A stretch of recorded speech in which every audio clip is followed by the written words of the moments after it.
जय हिंद दोस्तों, स्वागत है आपका एक नई वीडियो में। आज हम देखेंगे कि नेटिव प्लेटफॉर्म क्या है। नेटिव एप्लीकेशन प्लेटफॉर्म, अगर नेटिव मोबाइल एप्लीकेशन प्लेटफॉर्म अगर मैं सही तरह से बोलूँ तो ठीक है। नेटिव अगर मैं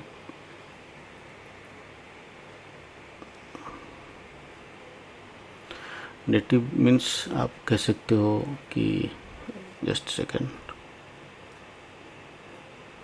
हाँ, नेटिव मीन्स आप कह सकते हो कि अगर मैं सिंपल वर्ड में बोलूँ कि उस एरिया का नेटिव, अगर नेटिव प्लेस जैसे हम लोग बोलते नेटिव प्लेस मीन्स वो उस जगह का उसको आइडिया है बेसिकली प्योर, सब क्योंकि वो उस एरिया से पला है, बड़ा है और उसका एजुकेशन सब कुछ उसका नेटिव एरिया है। ठीक है, नेटिव एप्लीकेशन भी आप उसी के हिसाब से कह सकते हो। ठीक है, नेटिव एप्लीकेशन का दो प्लेटफॉर्म है, एक है iOS प्लेटफॉर्म। अभी तो फिलहाल जो मोस्टली यूज्ड, मैं दो तो प्लेटफॉर्म नहीं कर पाऊंगा, अभी मोस्टली यूज्ड दो प्लेटफॉर्म है। ठीक है, एक है iOS है, ठीक है, और एक एंड्रॉयड है। ठीक है, दोनों अलग अलग प्लेटफॉर्म है और दोनों का हार्डवेयर कंपोनेंट्स अलग है, दोनों का यूआई गाइडलाइंस अलग है, दोनों का सिक्योरिटी गाइडलाइंस अलग है। ठीक, ओके, दोनों का यूजर एक्सपीरियंस भी अलग है। मैं अगर बोलूँ यूआई और यूएक्स भी, दोनों का यूआई और यूएक्स एक्सपीरियंस भी अलग है। ठीक है, अगर मैं कोई एक पर्टिकुलर यूजर को बोलूँ कि आप सेम एप्लीकेशन आप iOS में यूज़ करो, सेम एप्लीकेशन एंड्रॉयड में, तो बेटर फील किस पे आएगा? कोई बोलेगा iOS का एप्लीकेशन बेटर फील हो रहा है, कोई बोलेगा एंड्रॉयड का एप्लीकेशन बेटर फील हो रहा है। डिफरेंट जो रिव्यू है डिफरेंट डिफरेंट हो सकता है। किसी को 100 में से 90% इसको पसंद आएगा, किसी को 100 में से 90% इसको एंड्रॉयड को पसंद आता है। व्यूज अलग अलग हो सकता है। ठीक है, लेकिन मेरा कहने का मतलब है कि जो नेटिव एप्लीकेशन है ना, वो सारा फंक्शनलिटी उस पर्टिकुलर नेटिव का है, नेटिव ओएस का ही लेगा। ये नहीं कि मैं iOS के लिए एप्लीकेशन बनाऊँ और वो एंड्रॉयड का फीचर लेगा, नहीं, एंड्रॉयड का ही लेगा, iOS का ही लेगा। तो इंट्रोडक्शन में क्या है? Native platform mobile app development involves creating mobile application specifically for particular operating system such as iOS और एंड्रॉयड। जो अभी मोस्टली पॉपुलर ओएस के हिसाब से मैं कह रहा हूँ, iOS है और एंड्रॉयड है।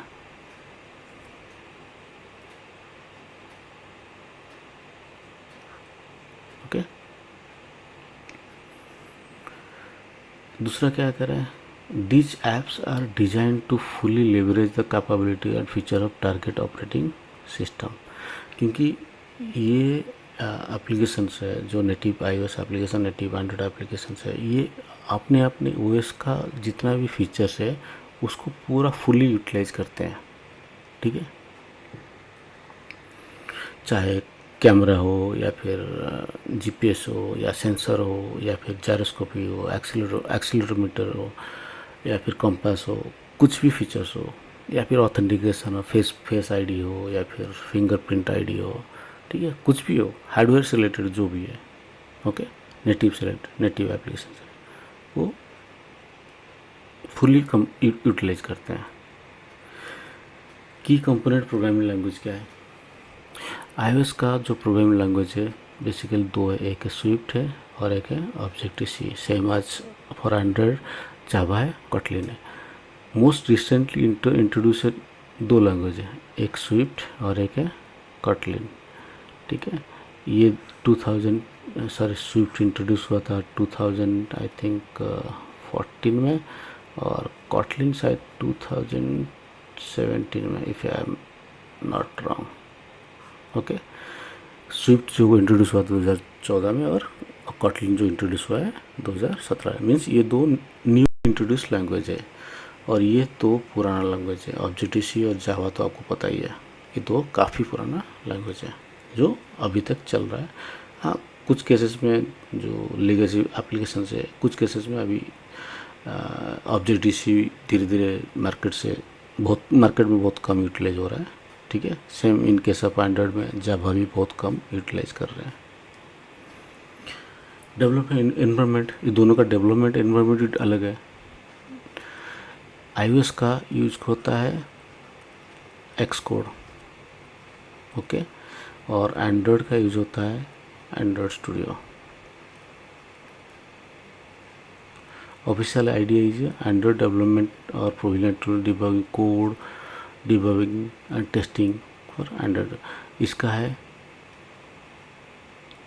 Integrated development used for developing iOS apps. It includes all tools, include create, debug and test of iOS. Okay, Xcode और Android Studio, ये दो अलग अलग है और ये दोनों अलग अलग प्लेटफॉर्म में चलेगा। Xcode एंड्रॉयड विंडोज़ में नहीं चलेगा, लेकिन एक एंड्रॉयड स्टूडियो इसके Xcode जिस प्लेटफॉर्म में चलता है यूज होता है, क्योंकि ये चलता है मैक में और ये भाई साहब चलते हैं मैक, विंडोज और लाइनक्स, ठीक है। एंड्रॉयड जो है ना वो 3 सिस्टम में चलता है और लेकिन iOS सिर्फ एक सिस्टम में चलता है, जो एक्सकोड जो डेवलपमेंट, ओके। ये एक बेसिक मेजर डिफरेंस है। मैक 3 सिस्टम में चल जाएगा, लेकिन iOS का एक्सकोड के लिए सिर्फ आपका उसका इन्वायरमेंट चाहिए मैक।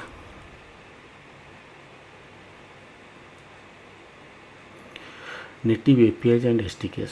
नेटिव APIs और SDKs वैसे मैं अगर लिस्टेड करने जाऊँ तो बहुत निकल जाएगा, लेकिन ओवरऑल देखा जाए तो मोबाइल जो SDK सॉफ्टवेयर डेवलपमेंट के provide access to the device specific like cameras, मैंने बोला था GPS, एक्सीलरोमीटर, तो जो नेटिव लाइब्रेरी आप कह सकते हो कि जो हार्डवेयर स्पेसिफिक लाइब्रेरी है, जैसे GPS हो गया, ओके, एक्सीलरोमीटर हो गया, ओके, सेंसर हो गया, ओके, आपका कंपास हो गया, मैग्नेटिक का जो कंपास हुआ मोबाइल में वो रहता है, ठीक है, वो हो गया, और आपका वॉइस रिकॉर्डिंग हो गया, और हो गया आपका फेस आईडी आ गया जो ऑथेंटिकेशन के लिए, और फिंगरप्रिंट आईडी हो गया, ठीक है।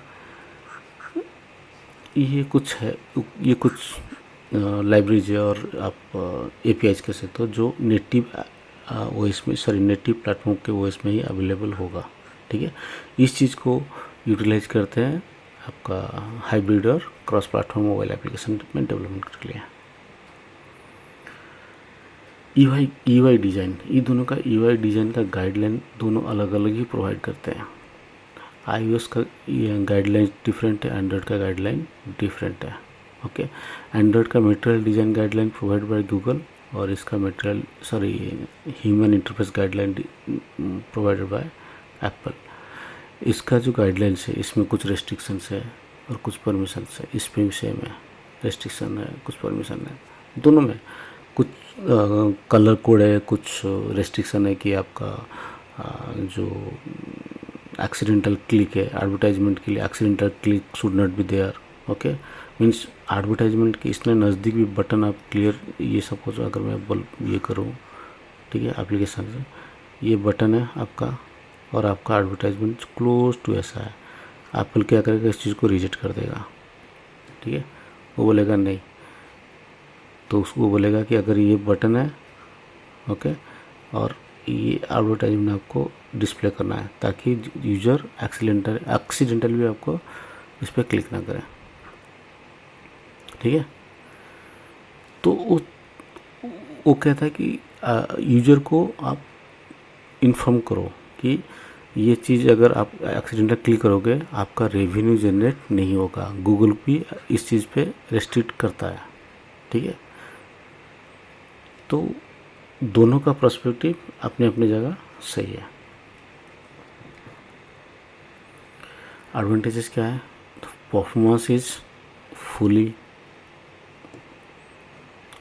और हाई परफॉर्मेंस रहता है, fully access to device features, yes, आपका डिवाइस का जितना भी फीचर्स है, जीपीएस हो, कैमरा हो, ब्लूटूथ हो, सेंसर्स हो, कुछ भी है।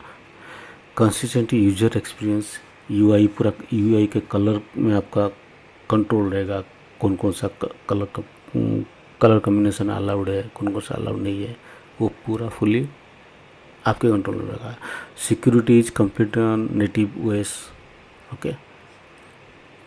ऐप स्टोर कंप्लाइंस, क्योंकि ये अपने अपने हिसाब से कंप्लाइंस करते हैं। अगर आईओएस का है, आईओएस के हिसाब स्टोर के हिसाब से कंप्लाइंस आप वो सपोर्टिव है, और इसका है प्ले स्टोर के हिसाब से गूगल सपोर्टिव है। Native apps are more likely to comply with the guidelines and requirements of app store, okay.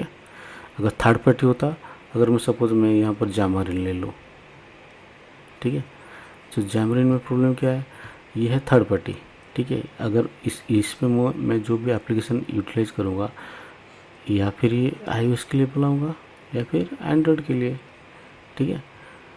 तो यहाँ पर मेरे को क्या चीज़ ऐसा मैं करूँ जो ऐप स्टोर उसको अप्रूव करे, तो उसके लिए मेरे को ऐप स्टोर का गाइडलाइंस फॉलो करना पड़ेगा। वही चीज़ अगर क्या ऐसा सारा चीज़ अगर मैं गूगल में डिप्लॉय करूँगा, तो मैं गूगल का गाइडलाइंस फॉलो करूँगा ना, ठीक है।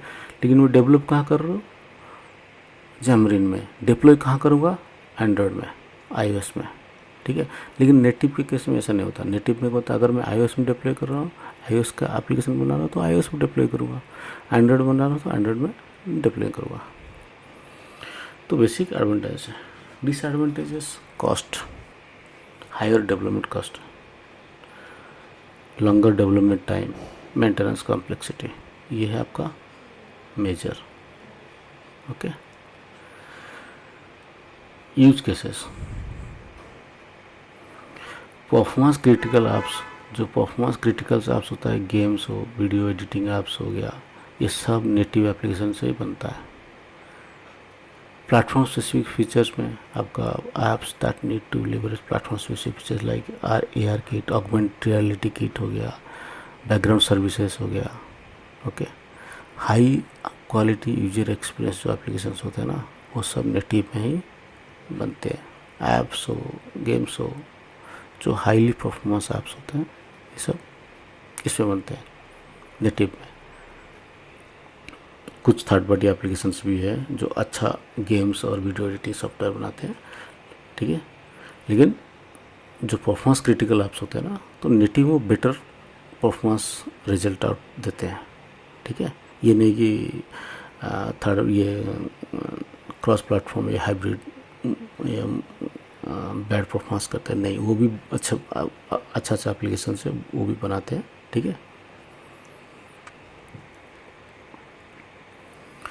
सो कंक्लूजन क्या है, कंक्लूजन ये है कि native mobile applications is ideal for scenario where performance, user experience and full access to device features are critical। जहाँ पर एक यूज़र को परफॉर्मेंस चाहिए, सिक्योरिटी चाहिए, एक्सपीरियंस चाहिए, उस केस में आप उसको नेटिव एप्लीकेशंस को यूटिलाइज कर सकते हैं, ठीक है। अगर यूज़र को परफॉर्मेंस से कोई लेना देना नहीं है, तो सेकेंड अप्रोच या थर्ड अप्रोच कर सकते हैं, okay. Second approach means cross platform या फिर hybrid application. Third approach web applications, okay.